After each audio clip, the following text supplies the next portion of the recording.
Hi and welcome. I'm Staci Weber. I'm the Associate Director of Academic Services at Babson College, and we're glad that you can join us today for this live chat with we've got two awesome panelists here who are current transfer students, and we're going to ask them some questions. You can feel free to type and ask questions on your computer screen. If you have trouble typing or asking questions, there's Tommaso is here to kind of help navigate that. So you just type in and he'll read the questions out loud, and then our panel will answer them. So introduce yourselves and maybe talk a little bit about why you chose Babson. Yeah, so I'm Hannah. I transferred in the fall. I chose Babson. It kind of like fell in front of me. I was looking at business schools in Boston, so that's pretty much how I found it. And it was a good school, so good business. And I'm Beth, and I also transferred in this past fall. And I was at the University of Vermont for business, and I was looking into entrepreneurship classes there, and they really didn't have much to offer. So then I started looking up specifically entrepreneurship schools, and obviously Babson came up. It's one of the best choices I've made. Great. So the first question is about transferring into Babson and what surprised you as you initially kind of transferred into Babson. I think the biggest difference for me was when classes started, and I went from 400-person lecture halls at the University of Vermont to 30 or 40 people in a really intimate setting.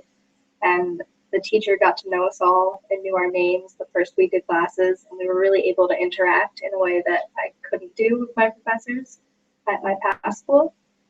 And the courses were really specific. At the University of Vermont, I had to take a wide array of classes and all sorts of subjects that didn't particularly interest me, that were just required, and at Babson I could take the business courses I wanted. So I guess I was most surprised by the use of acronyms here. There are so many acronyms, and I don't know how people learn them all so fast, but that's something that stumped me a little bit at the beginning, so I had to kind of navigate through the acronym. That's really got me. A question that many of our admitted students have is about integrating into a new community as a transfer student. So can you guys talk about how you were able to integrate into the Babson community? Did you find that easy? And then what is the Babson community like? So they're really heavy on like group participation and group work here. So if nothing else, then you just get to have that kind of integration through your classes. But there's like a huge international population, and there's like 37 states represented and 2,000 undergrads. So you're gonna find it sometime, but definitely just explore different things, because college is the time to do that. So reach out to group members if you don't see them, and it's not as difficult as it's small. I thought the group work really, really helped. In all of my classes, I worked in some group for some length of time. But also there's a lot of events on campus, and there's a lot of groups that are promoting themselves through fundraisers and cookie sales, and you really get a chance to talk to everyone, and so then you can see who you get along with, and it's easy to make friends. Great. What do you appreciate most about your decision to transfer to Babson? I appreciate Staci. Top of my list. Yes, really. Yes. Would have been impossible. Both of our first semesters were set out for us. All of our classes were chosen by Staci, which really did help. Literally saved us. We got all the classes we needed. What else? How did you phrase the question? What do you appreciate most about your decision to transfer? Oh, okay. I don't want to say that the resources available for Babson students is unlimited, but it's pretty close, because Boston's right there. Your faculty, your peers, they're like resources you have in the library. You have the opportunity to explore whatever you want to whatever depth you want, and there's like a way to make it like move away from a hobby and into a career or professional like activity. So I think that's something that I really I think obviously the classes and the education, but the most important thing might be the networking. It's such a small school that you really get the chance to talk to your professors, and there's so many events where it's not hundreds of students going. It's 30 kids, and you can go and talk to a professional in a field that you're interested in. So you guys both mentioned Staci as being someone you appreciate in terms of your transfer experience. So Staci, do you want to just talk a little bit about your role with transfer students and how you work with them? Sure. So I work with transfer students from this point forward. So once you would decide to come to Babson and matriculate, then until you're assigned a class dean, which will be happening over the summer, I'll work with you. And then based on your last name, you'll be assigned a different class dean, which is a new structure that we're going to be having in academic services. So everything from getting your courses evaluated, we've asked you, before you got an email from me encouraging you to put your courses into the transfer student database. Once your courses are in the transfer student database and your syllabi is also included and attached to the entry that you submit, we will send the courses to faculty members to review and approve, and that will let us know which courses of yours get transferred into Babson.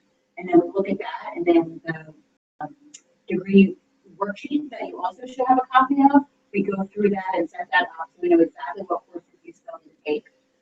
Most students come into Babson as a sophomore. There are some that come in as a junior, but what I've noticed is most students come in as a sophomore.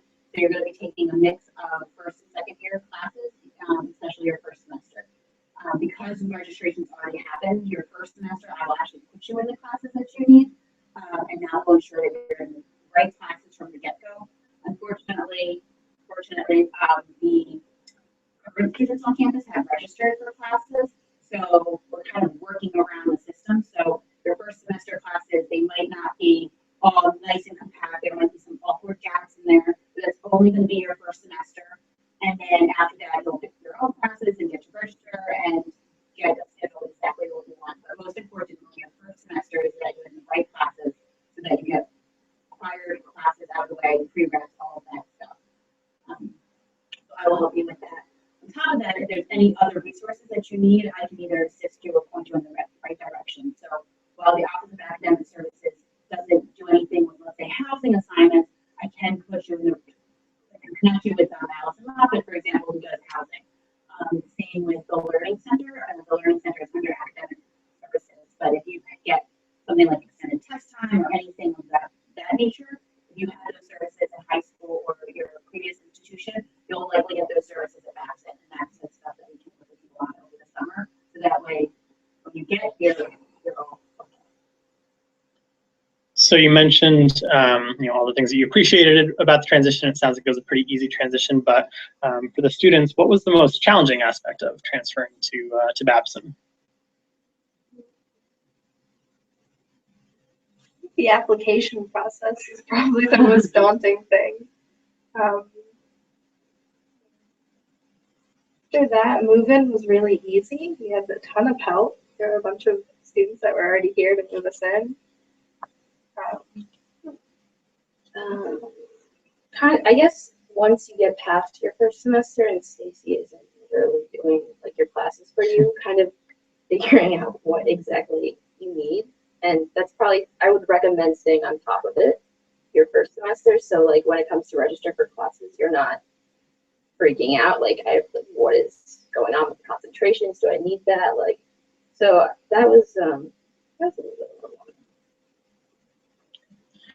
We do have a question from one of our viewers, and it's about housing. So can you guys just talk a little bit about how housing works? Are all the students housed together? Are you mixed in with other students? So if any of you or Staci want to talk about housing. Well, I got lucky. I had a single. Had a single last semester and now this semester. It's in a tower of 15 other students, and there are 2 or 3 buildings where it's just towers set up like that. I know that we definitely aren't all kept together. There's 2 other transfers in my building, and I'm lucky. Yeah, I guess with transfers, it's a little bit different. A lot of kids live off campus, so we're not obviously housed together if you live on campus, but you'll be probably with upperclassmen at this point. You might get like kind of one of those mid dorms, kind of like it's nice. It's not like you don't have air conditioning, but it's not upperclassmen dorms either. But I mean, you'll have like central air, which is awesome, because most colleges don't offer that. So you probably won't get a single the first time around, but I don't know. I feel like sometimes it's nice to have a roommate because they'll mix you with people. So it might not be a transfer student. A lot of transfer students do get put together, but if you put with a current student, it's fine. And I'm pretty sure, Tomasa, you know that transfer housing is not guaranteed on campus. So it's very important to remember that when you're looking here. A lot of our students do live off campus, so it's totally doable for students, but it's just something to keep in mind. And again, Allison Moffett is your housing connection. And if the minute you decide that you're coming to Babson, I will email her and get on her list and indicate that you want housing. The other piece of that is if you require special housing for different medical purposes, you want to get in touch with Mary Powell, Powell, in the Learning Center. All this is on the internet. You can like Google this information, but there's certain deadlines that you need to hit to get housing, especially for the medical housing. I would highly, highly recommend that you stay on top of that, because once we miss those deadlines, it becomes even harder in a system that's already crowded, and the rooms have been assigned for the next year's students already that are here and matriculated. So please try and stay on top of that. You'll like get it on a rolling basis, is my understanding of it. So you might not know whether or not you're living on campus until like mid-July, sometimes later. So just like, Google Boston apartments. Just like keep it in the back of your mind. So you have an option. The good part about Boston is that there are so many schools and colleges here that the turnover of the city happens on the academic calendar. So in terms of finding places to live, you're going to be coming in at the exact right time. I think it's like 80 or 90% of Boston turns over with the academic year. So finding housing, it should be doable. That's my understanding of it. I don't know if it wasn't tried, but because it's sometimes the current students who live in Boston have a chance to renew their lease in January. So a lot of that kind of like clustered, but like, I mean, there are options. It's a major city, so they're doable and they're still pretty decent. They're not sketchy. The other thing, I think, just talking about that, so a lot of our students do live in the city.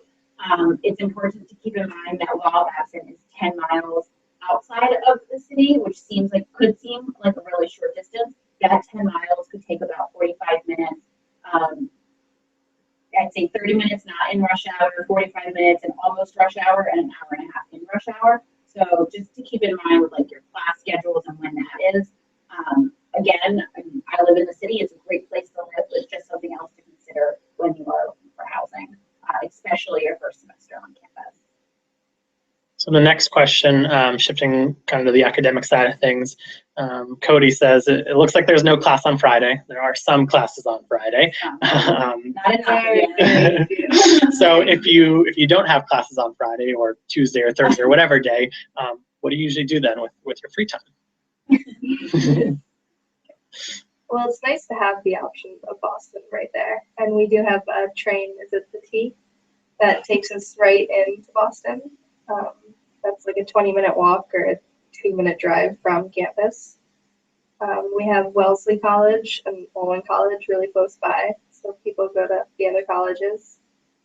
We have a bar on campus. And that's not occurring.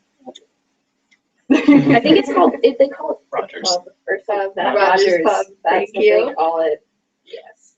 A lot of students also, like if you're working, like a lot of students work, they work on Fridays as not your first semester necessarily, but afterwards, like a lot of students might do internships on Fridays, like they balance those out. But we have a lot of students, might have like a part-time job or work in an office on campus, and they're doing, let's say, maybe 15, ideally no more than 15 hours a week. Then Friday is usually a heavy hitter for those days because they have so much time. And it's an opportunity to travel home. We have our classes Mondays and Wednesdays and Tuesdays and Thursdays for the majority of them. I know there's some classes that are only on Mondays or one of the other days and they're longer. but a lot of students travel home and they can set up their schedule. So it's Mondays and Wednesdays or Tuesdays and Thursdays only, and they could work or travel. Yeah. Your first semester, you will have a schedule like that. I thought that's Make friends. Yeah.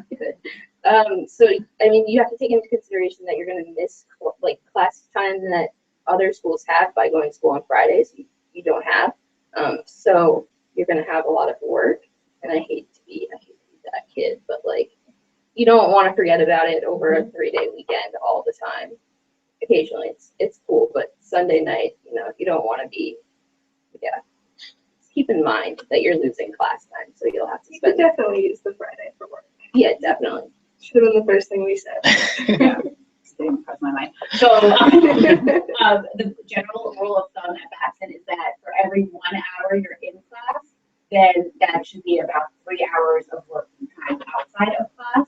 So if you do the math, that equates to about a full-time job of working as a student, which makes sense because you're a full-time student. The other thing that I'd like to quickly add that if you are listening and you know that your math is not your strongest subject, maybe you can drop me an email and we can talk about whether or not to put you in math for a semester, but also the option of doing math instead of just doing it on a 2-day-a-week. We do offer math 3 days a week for students who have a bit more trouble with math. It's a thing that we started this past year, and it's a really great way for students who aren't strong in math to just have more touch points. It just helps. So I would encourage you to shoot me an email. And a follow-up question is just if you guys could just talk a little bit more about what your first semester schedule looked like, you know, what types of classes were you taking? I know this will probably be different, but Staci, I'm sure you can chime in on this as well, just for students wondering what their first semester might look like class-wise. Yeah, I found that so you have like the Arts and Humanities Foundation, you have the QTM if you didn't get credit for it. And this will definitely vary depending on what transfers in and what doesn't. But you also have a science of a lab. That's what I had, and then I found that like I kind of just swapped like transfers. There's like two, like they divided them kind of. So like I'm taking the classes that you probably took first semester. So like the transfer version of FME, which is starting your business, organizational behavior. So that's what I have now. I had it last time. Yeah, I had that FEM as the transfer version of FME. It's very similar. You just don't launch the actual business the second semester. So it's a 1-semester course instead with organizational behavior and arts, humanities, and societies class, which is kind of creative writing and a lot of reading. Rhetoric. A lot of people get credit for rhetoric 1, but not so much for rhetoric 2. So it's like extensive writing and speaking, I guess. You have to give a speech. Business writing and public speaking. So if you've taken like English 1 and English 2, that will likely maybe hopefully for you come in as, let's say, rhetoric 1, rhetoric 2. And like Alice said, rhetoric 2, a lot of students don't have rhetoric 2. If all you're bringing in is public communications on its own, that won't alone cover rhetoric 2. That will probably come in as a free elective. So then first semester, what you'll see yourself registered for, the FME, first year management courses, they'll actually be on your schedule as MOB 1000 and MOB 1010. So we do try to put transfer students in that, but we, like Hannah was saying, they kind of get divided and swapped because we don't have enough spots. And then a lot of students, the regular class, QTM is our math series. So for QTM, it's really important to know that just a calculus class on its own will likely not cover our math courses like QTM 1000, because our math courses are really kind of some sort of mixture of calculus and statistics. So please don't be surprised if your calculus class comes in as a free elective and not as QTM 1000, which is the core requirement. Also anything algebra, pre-calc, trig, those sorts of classes, typically you don't get credit for those. We start at calculus and statistics and kind of go up from there. So those are the types of courses. Depending upon what you have and haven't taken, you might be in a micro or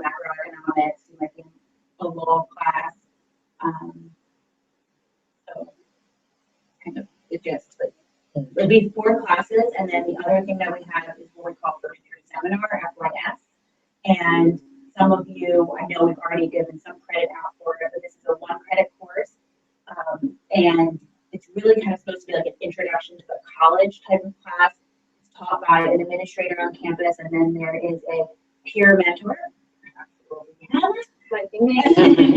who will also work with the class, and it gives you just kind of another touch point in becoming familiar with the campus. And it's only half of the semester, so it should be kind of not a ton of work, but the work that you do should be a way to immerse yourself in the Babson community and the Boston community, so it exposes you to what's available for you and the resources on campus. So a lot of you will be in FYS, and you'll be in FYS together as a group of transfer students. Do you want to expand just a little bit on the transfer credit process and, as admitted students, what they should be doing now, what they can expect in terms of finding out what those credits that are transferring are going to look like? Sure. So right now, I would please highly encourage you to put your courses in the Transfer Student Credit Database. There's instructions on the admissions webpage how to do it. If you can't find it, simply Google Transfer Credit Database, Babson College, and it will pop up. So you're going to go to the Transfer Credit Database, and you can search for your school. A lot of your classes may have already been evaluated, especially if you're from a Massachusetts school, or I don't know, just certain schools we seem to get already evaluated a lot of your classes. So if any of those courses have been evaluated, you can select that class and put it kind of on your profile. And then after that, any courses that aren't listed, you'll have to upload yourself. This is where it's really important to have the class syllabi uploaded as well. There's space for the class description. If you have that, please include it, but that's not as imperative as the syllabus is. We are working steadily right now on evaluating all the courses. It's a really high time tasking process. If you imagine that there's probably between 10 to 15 courses that each of you are submitting, and there's 80 or so students that we're doing this for, it takes a lot of time. It's a lot of people hours that faculty members evaluate the courses. So we send them out to the faculty, and the faculty let us know what they count as, because they're the ones most familiar with their course content. We do have students ask us if the course gets denied to reevaluate the course, and I would encourage you to please trust the process here. It's hard to ask faculty members to look at the same courses multiple times after they've made a decision on them. So I would take that degree worksheet, and as your courses become evaluated and they're posted on the transfer credit database, see what they come back as, and start to fill in that transfer credit database so you have an idea of what classes you will still need at Babson. And that way you can use that information to make an informed decision about whether this is the right school for you or not. We're working very hard to try to have all the classes evaluated before May 21st. So that way, before the admitted student open house at Babson for transfer students, you have an idea of where your classes would fall, and you can again use that to help you make your decision. So pretty much the way that the credits come in, we have core classes and we have electives, and a lot of classes come in as free electives, and we can take at most 12 of those.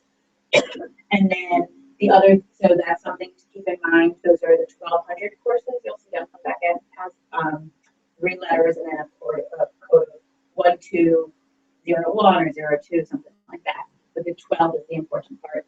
The other thing to keep in mind is that most of our classes are 4 credits. So if you're coming from a school that was either a quarter system, or even if it was a semester system, but your classes were 2 or 3 credits and not 4, we need you to get to 131 credits to graduate. So even if you, let's say you bring in a 3 credit class and it was a Babson 4 credit class, that's minus 1 credit. So at some point you'll have to make up that credit.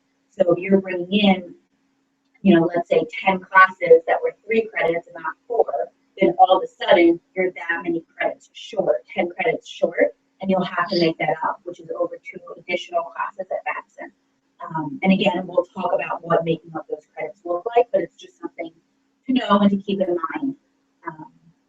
we do at Babson have the option of summer classes. So a lot of transfer students might choose to use summer classes as a way to kind of catch up and make sure they can still graduate on time or get ahead. The summer classes, we cannot guarantee spots in summer classes, but summer session one usually offers courses that transfer students do need, which is helpful. Our summer session two and winter classes offerings are much less. They're limited. They're limited. They're limited, but it's a decreased cost for transfer students specifically. Yeah, they do work with you. There are a couple of required like pairings of classes that you need to satisfy. So they do put a priority on transfer. Well, not like, I mean, it's like Hunger Games, like registering, but like they'll look at it. Yeah, so we do try to advocate for the transfer students because we kind of understand the situation that everyone's in. So the other thing I'd say is that the transfer students this year have been really good, and we've got good role models on campus and kind of figuring out how to maximize your credits. And over the summer, since you have to pay for credits to take the 3 credit classes over the summer as opposed to the 4 credits, that saves you the money there. Another thing tons of transfer students did, which was so awesome, is you're allowed to take up to 20 credits a semester. That's the equivalent of 5 classes, so that's a lot of classes to take. But in the springtime, there's this program called Electives Abroad, where for spring break, you can go abroad. And when you go abroad, that's a 4 credit class. So what that means is those, during the actual semester, it feels like you're in 16 credits, even though you're actually in 20, because 4 credits are only over that 1 week. Now, you don't have to pay for the credits because they count into the 20 credits a spring semester. What you do have to pay for is the study abroad program and the plane ticket. So while that is an additional expense, what a lot of our students figured out was that it's still cheaper to do that than to stay at Babson over the summer and have to pay for the credits and for housing and room and board. So it actually saved them money and they got a study abroad experience out of it. So that was quite a clever way to kind of sneak in extra credits. So if you do that twice, then all of a sudden you've got 2 extra classes. So I thought that was very ingenious when students came up with that. I did that. I went to Paris. And now I need to find another one because doing it twice sounds like a good idea. Yeah, and it saves a lot of money because you don't need to stay up there over the summer. So, Can you talk a little bit more about your study abroad experience? I went to Paris and it was a business consulting trip. And it was with Peter Cohen, who is also our, I guess he's currently your FEM instructor. It was great. We went to a bunch of businesses during the day and had a few days that were just to go visit historical sites. Versailles, the Palace of Versailles, Birthday Trail, a lot of different historical sites, and we went to visit some Babson alum and some really great entrepreneurs and see the businesses, and it was an incredible experience. So you can do electives abroad right away. So you'd be eligible if you came to Babson. There will be like intro sessions and stuff like that, right? Fall semester. So you can sign up for that. And then after being at Babson for a full year is when you can go on a whole study abroad for, let's say, a semester, or participate in our San Francisco exchange program, or not exchange, but San Francisco program. There's a program called BRIC, which is Babson students who go to 3 different countries, but they travel as a group. Yeah. So I'm going next fall, and we go to Russia, India, and China for a month in each country. You spend a week at Babson at first, and you just kind of go over what you're going to be doing, and then you actually travel to the countries. And in each country, you have a course on like the history or the business history within the country. Yeah, I actually enjoyed Babson professors so much that I wanted to choose a study abroad program where I could still have Babson faculty teaching me, and they'd send a different Babson professor to each country while we were there. So the nice part about the programs like that, and also San Francisco is the same thing, is that those courses, they fulfill different Babson requirements. So they fit perfectly into the Babson curriculum, which again can be really nice for transfer students because, if you're trying to piecemeal things together, you want courses that are always going to be moving you forward, and these are courses that will. do that. Just to hop on that, with your degree checklist, that checklist that Staci was talking about, you'll see that there'll be like sections, like so you have the like advanced liberal arts and Advanced elective. in that, yeah. So be careful, and not be careful, but like look out for the classes that could be satisfied as either. And if you're behind in one, which you probably want to be behind the advanced electives, because then you can satisfy your concentration. So see if you can kind of maneuver it that way. It's another thing with making sure credits as smooth as possible. But yeah, just be on top of that too. So you know, of course, is an advanced elective because when you're looking at the numbers, so there's 3 letters and 4 numbers in all of the Babson course codes. So advanced liberal arts classes will be the second digit of the number will be a 6. So it'll be like X6XX. And the advanced electives will be X5XX. So what Hannah is talking about is you really want to take, whenever there's a 6, you want to fill that up because that's advanced liberal arts classes. And one of the things that, correct me if I'm wrong, a lot of the students that are transferring into Babson, they're not interested in taking advanced liberal arts classes, they're interested in taking advanced electives. So you want to make sure those liberal arts courses are getting filled. The other thing to note is that a lot of your courses, a lot of your liberal arts courses that you're taking now, they'll come in as what we call intermediate liberal arts. So they'll start with either HSS, CBA, or LBA. The acronyms. This is why it's so hard. So those are like history and society, literature and visual arts, culture and values. So those courses will fill up the intermediate liberal arts buckets. But if you fill those up, then 8 credits of those can actually roll over into the advanced electives, or sorry, advanced liberal arts classes. So that really benefits you because you don't lose the credit; they stay with you, and that's for up to 8 credits. Again, if this pertains to you, I will help you through all of this. But as you're kind of filling out those worksheets, that the degree checklist worksheets, keep this in mind. Jess, you mentioned how great the Babson professors are and how you're trying to take all your classes with them. So would you each just kind of say what your favorite class has been so far in your time here at Babson? Astronomy, actually. I have Ira Farber right now for astronomy, and he's just incredible. All of the professors here have a very great education themselves and have been successful in some form of business of their own. And Professor Farber is just so enthusiastic, and he really wants to teach us, but he puts business applications behind astronomy and tries to teach us how to be good managers and think through these problems in such a way that it could help us in the future when we're trying to break down problems. And it's so interesting and cool.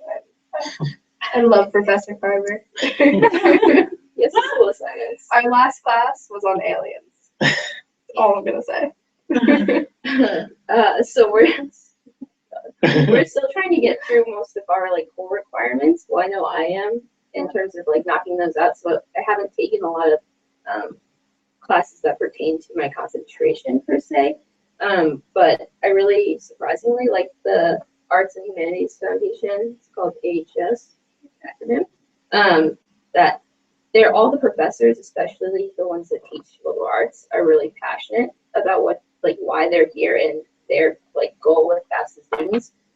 So that was probably how much. Can you just talk about concentrations in case any of our admitted students aren't aware of kind of the difference between concentrations here at Babson and majors and minors in other schools? Staci. I mean, we can like, kind of talk about it, but in terms of like the technical aspect of it, I mean, it's like you're just being more specialized in a certain area. It's not a minor and it's not a major, but it's just a chance to go more in depth. And I guess it is a way to like differentiate yourself on resumes. There are really specific classes centered around concentration. So you would have up to 2. Yep, up to 2. So I think the part that's really important here, and transfer students have a much easier time of understanding a concentration just because you've been in an environment most likely that has the major minor system. But all of you are majoring in business. And then there's minors. We don't offer any minors at Babson. And then we have concentrations. So most concentrations are only 4 classes. So it's not like it's a ton of classes. You're by no means an expert because you've concentrated in anything. A lot of students don't concentrate. There's a lot of hype around concentrations at Babson, and I think that's because we don't have majors that students have to pick and choose. So instead, students like kind of identify with the concentration. My advice to most students is take classes that you love. I think if you find professors that you love, if you find classes that you love, you take them. If you're going to take a concentration and there's 2 classes that you love and 2 classes that you don't love, like half of the classes you're taking. So, which that says something too. If you like half the courses that you're taking in your concentration, let's think about it. Future academic advisor right here. Oh yeah. Great. So we've talked a lot about academics. So let's shift gears a little bit to the fun stuff, student life. You guys just comment on, getting involved in campus. Did you find it easy to get involved, and what are you involved with outside the classroom? Well, they have an event fair. Well, it's all the activities, the clubs, everything on campus comes out. There's a lot of free food. And so you walk around all the different tables and you can meet everyone and sign up for the newsletters and then get a brief overview of the club and decide if you want to go to that first meeting. And so I went to a lot of them, and I ended up in the Women's Entrepreneurship Club and the Marketing Club. But I do that weekly meeting, and I really enjoy going to some of the activities and listening to the speakers that our clubs have come talk to us. I also volunteered for one of my classes as extra credit within the theater here, and then got tied in with a really great professor, and I've been the stage manager for a few different plays. Oh, so I guess I'm a little bit more special. I don't have as many broader activities, I guess, because I'm very much a finance person. So Babson isn't really known for finance yet, but I mean, we're getting there, so yay. So there's a lot of specialized programs. So there's investment banking, and there's portfolio management. So what do they call it? Probably that, actually. I don't. It's an acronym again. But really, you just have to. Everybody wants to talk to you, and you kind of want to talk to them. So you should just make the jump and do it. There's a Nerf gun. There's a Nerf gun team, and they play around in the dark and shoot at each other with Nerf guns. So that one's really cool too. Oh yeah, it's awesome. Future business leaders of America, right there for you. We gotta have some fun, right? I mean, you can go into Boston. There are a lot of speakers that organizations will hold. So some people kind of feel barred by the fact if they're not a member of that club or activity. But don't if you're interested, definitely go. And your faculty. I mean, that's one way to really find out more about what's going on. Because there's not my old school got a lot of spam about clubs and groups, and there's not as much spam. But flyers and stuff, follow up with people. If a club isn't at the activities fair, check online to see who the faculty advisor is or who the club heads are, and just reach out because they want more people and you want to be a part of it. So yeah. So I know neither of you are directly involved with Greek life, but we did have a question about fraternities and sororities on campus. So if you've had any sort of experience with their events or anything like that, and then just about housing on campus for Greek life. Do you know the percentage of the? 19%. Yeah, it's 19% of the undergraduates. I mean, they don't all live in a house together or a tower together. There are Greek life towers, so 5 yeah, towers, but they can't hold all the members. So you'll still find yourself living with people who are in a fraternity or sorority, which I don't think it's normal. Normal Greek life, it's very socially based in terms of community. My friend is in one. She really likes it. She loves it, but she's also not isolated, and I would say that's one big difference between Greek life here and Greek life another place. I know there's a variation of it as well. There's a service-based fraternity, which is co-ed, and there's an entrepreneurship-based fraternity, which is co-ed as well. Yeah, it's more of like a club, like a And they have towers. Yeah, they you can look at them if you want. So. Thanks. So the ever important question about the food. So can you guys just talk a little bit about dining options on campus and what students can expect from dining? Well, I can base it off of home cooking or my last school, but I'll go with UVM. We had Sodexo there. It's really, really common for colleges to use Sodexo, so everything that was offered at my last school is offered here. Plus we have the pub, which is a late night dining option. And we have Jasmine's, which is a coffee place that people equate kind of more to Starbucks, and we have Dunkin' Donuts. We have all of the classic options, and they're open at good hours. Yes, the dining hall kind of has weird hours. Currently, we stop eating at 7:30. New, but you have late night options in the campus center. So like any kind of normal college food is what you'll find. A lot of people have kitchens in their tower, like with a stove and an oven. So if you're not really into the dining hall food, you do still have to have a meal plan unless you're living in a studio double. But there are other ways to eat.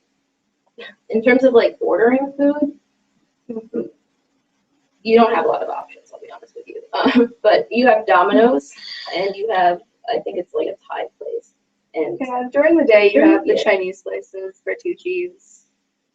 Yeah, during the day it's a lot easier, so try to think ahead. Don't wait until 2 a.m. All right. So question from Alexander about studying foreign languages.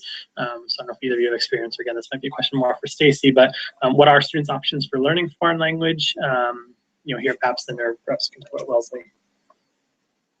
I know that you can take language here. Yeah. They have friends. We have languages. So if you've already taken a foreign language, you can take like a placement exam to figure out where you're going to study, which language, what level you should be at. If you were to come in, our entry level language courses, Chinese, Spanish, French, Arabic.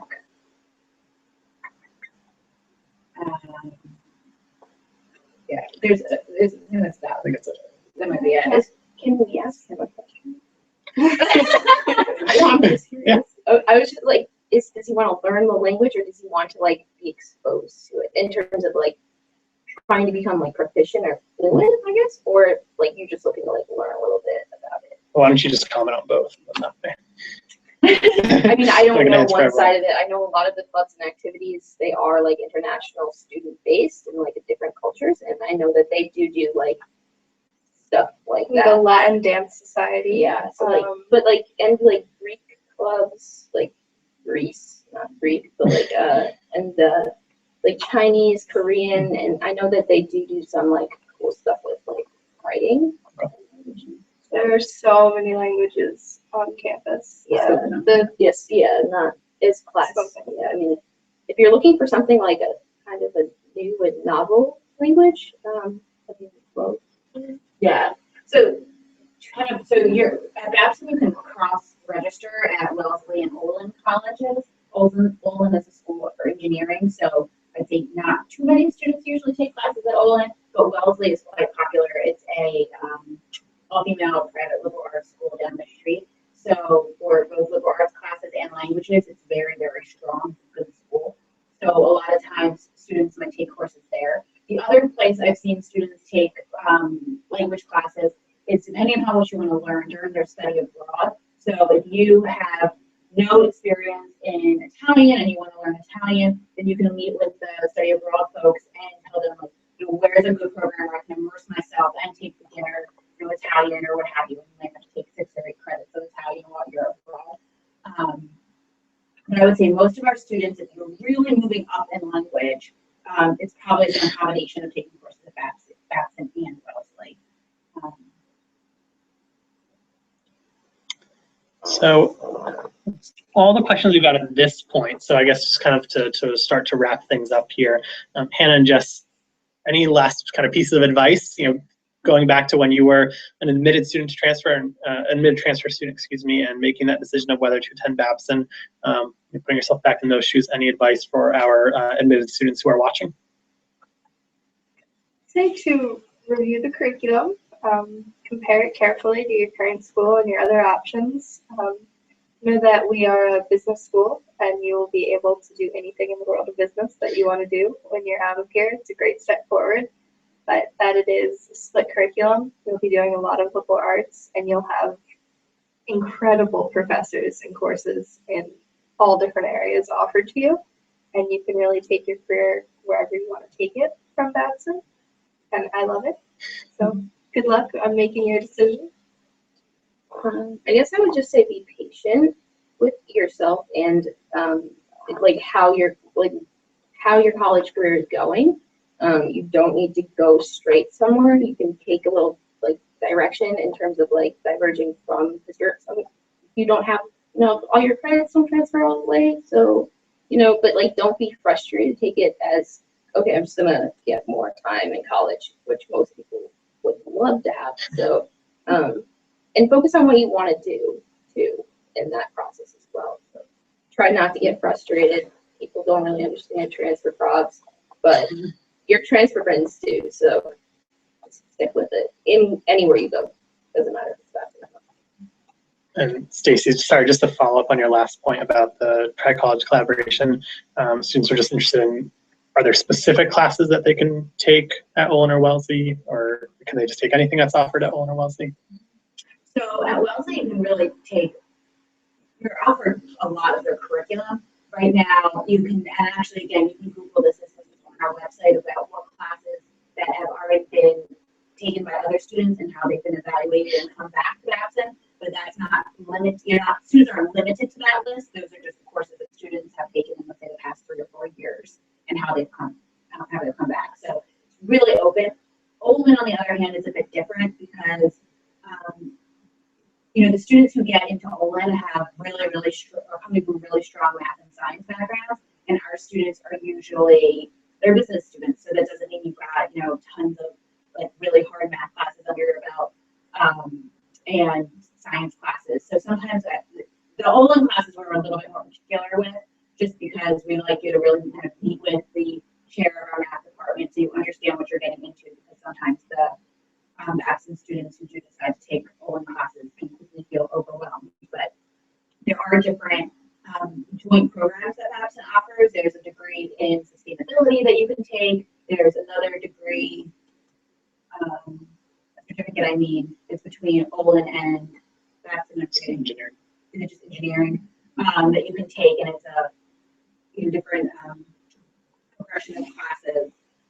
So if you're interested in that, I will say, if as a transfer student you're interested in either of those, we should probably get that on each other's radar sooner rather than later, just because to do that in kind of 2.5 years, you won't be able to do anything with that your first semester on campus. So to do that in 2.5 years might be a little bit more challenging, doable, but challenging. To follow up on your both final thoughts, I think Jess's really good point is to remember that we really are a split curriculum, 50% liberal arts and 50% business. So if you're coming from a school and taking a lot of business classes, your first couple semesters here, you're going to have to catch up on liberal arts because there's prereqs that you need to take to be able to move on up. So, kind of in terms of the patience and, realize that when you're in your courses, you might be heavy liberal arts in the beginning, taking a lot of the business courses.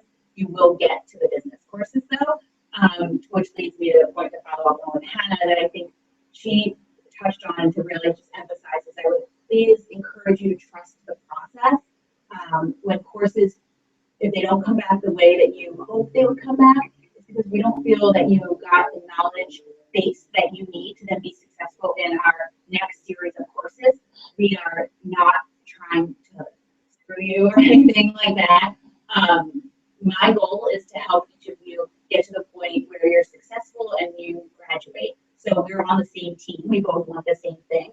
The only way you can be successful and graduate is that if each layer of knowledge that we're trying to make sure that you acquire in each piece of the puzzle, you do it and you do it successfully. virtually. So I would just encourage you to trust the process. You've got lots and lots of people that are on your team and are going to help you get there. And if we can work together as a team in it, then it goes a whole lot farther. So thank you to both of you. And then finally, do you want to plug Transfer Day? Sure. So if you want to meet Jess and Hannah live and in person, Who wouldn't? And Stacy. And Stacy. All three of us in one spot. Wow. So anyway, I don't know why you wouldn't come, unless of course you're an international student or coming into us right now from California. I don't even know the reason, but we would encourage you to come to Transfer Day. It's on May 21st, and a really great way to learn more about the curriculum, meet some of our transfer students, learn about the different services on campus from student life and career services. There'll be like a mini class that you can experience. You can taste the dining hall food that was talked about today. So anyway, we certainly encourage you, if you have questions about Transfer Day, to please get in touch with the admissions office. Thank you. Thank you all for coming. Thank you guys. Good luck in your decision making. Yes.